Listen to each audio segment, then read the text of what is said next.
आइए दोस्तों, आज हिंदी कहावतों और उनकी इंग्लिश पर बात करते हैं। Hindi proverbs and it's English substitute पर बात किया जाएगा इस वीडियो में। जैसे आ बैल मुझे मार, यानी कि आफत के गले खुद ही पड़ जाना, है ना। आ बैल मुझे मार, इसे इंग्लिश में कहेंगे become target of a flying arrow. और दूसरे तरीके से भी कह सकते हैं to awake a sleeping tiger. दोनों का मतलब एक ही है, आ बैल मुझे मार। Become target of a flying arrow यानी कि उड़ता तीर का निशाना बनना। अपनी तरफ ये कहावत भी कहा जाने लगा है कि उड़ता तीर लपक लिया है।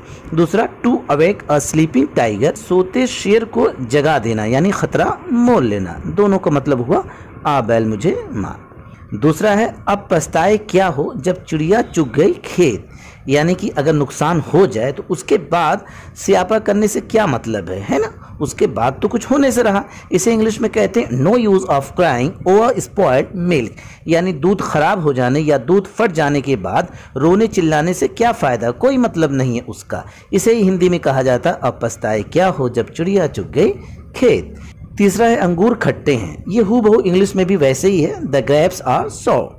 द ग्रेप्स आर सो यानी कि अंगूर खट्टे हैं। इसका मतलब तो आप सब जान ही रहे हैं, जो हासिल ना हो सके उसकी बुराई करने लगना यानी अंगूर खट्टे हैं। फोर्थ वन आसमान से टपका खजूर में अटका, एक मुसीबत से पीछा छूटा नहीं कि दूसरी मुसीबत गले पड़ जाना। इसे कहते हैं आसमान से टपका खजूर में अटका। इसे इंग्लिश में कहेंगे out of the frying pan into the fire, यानी फ्राइंग पैन से निकला तो सीधे आग में ही गिर गया।